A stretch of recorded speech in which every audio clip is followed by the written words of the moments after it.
The funnest job I ever had. It's a lighter discussion, you know.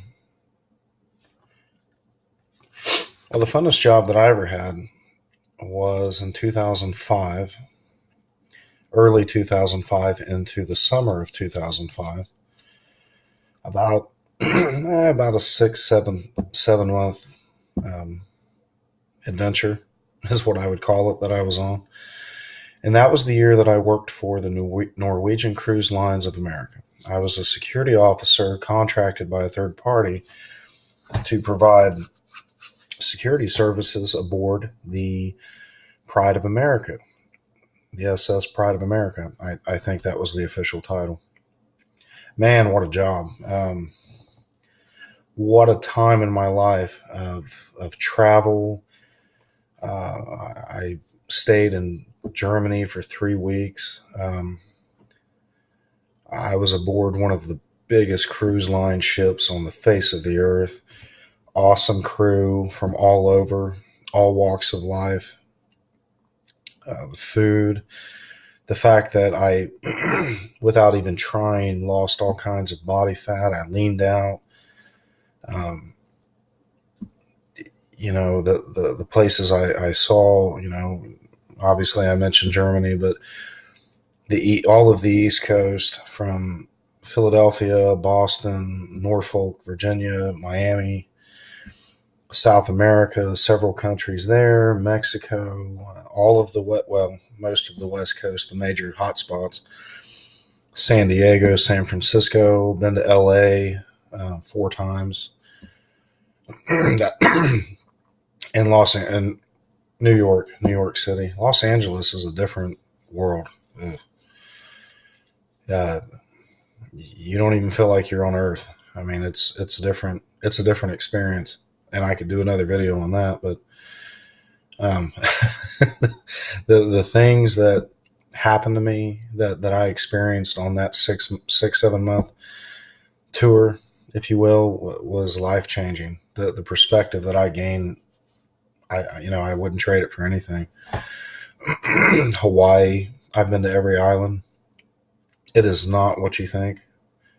FYI, in case you're I'm like gray hair, in case you're thinking about going to Hawaii, not what you see on TV. Well, I should say not all of it. Hawaii is Pike County, Ohio, with beach. Jacked up Fords and Chevys running around on super swampers, pancake house on every corner. They love spam for some reason. I could never get into it, but they do. Yeah, I mean the wow. I was 20.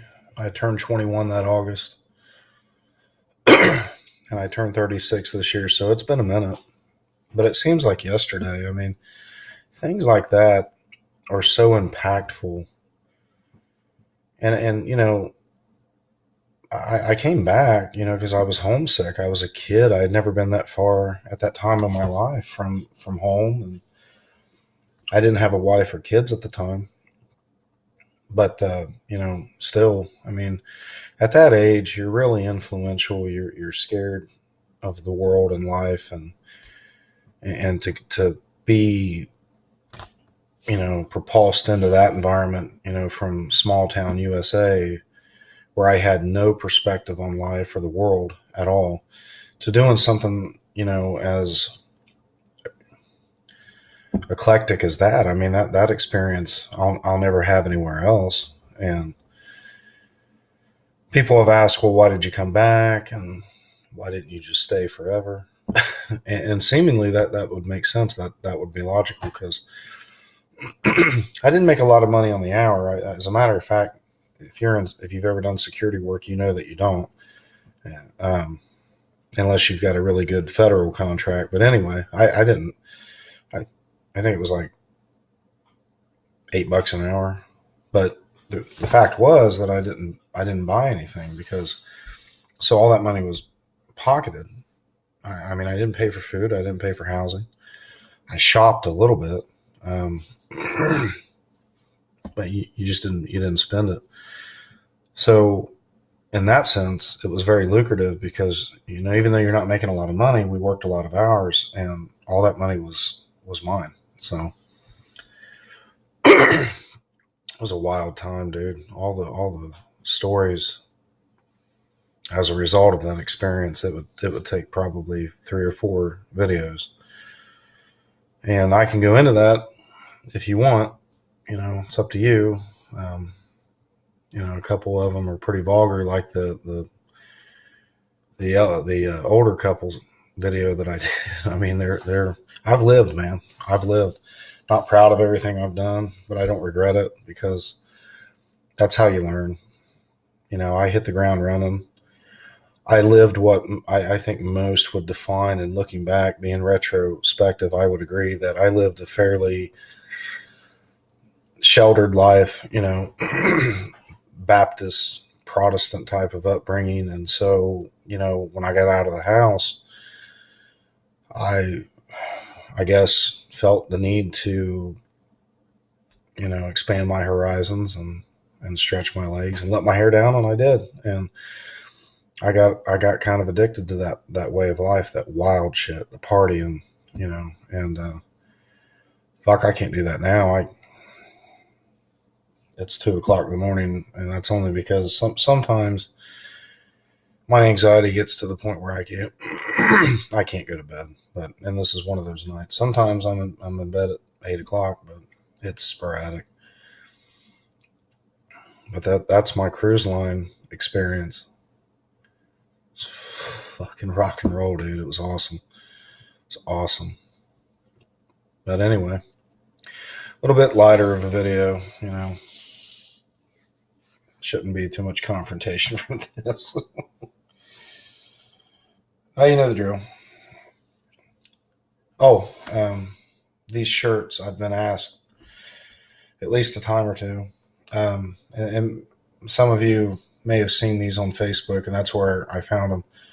The company Zero Foxtrot. I am not prior military, but being law enforcement, it kind of resonated with me. But anyway, the designs, I mean, Jesus, this shit's awesome. No rules. The quality of the shirts are really good. I'm not endorsed by Zero Foxtrot. I have no affiliation with them whatsoever. But in terms of a really badass shirt that's comfortable and it doesn't stain easy, I found out. I'm not talking about food. Well, cum too. But they're really good shirts. So go check them out. Do I need to say it? I need to say it. All right. Follow me. Repeat after me. Fuck. Oh. Fight. Feed. Sleep. Repeat.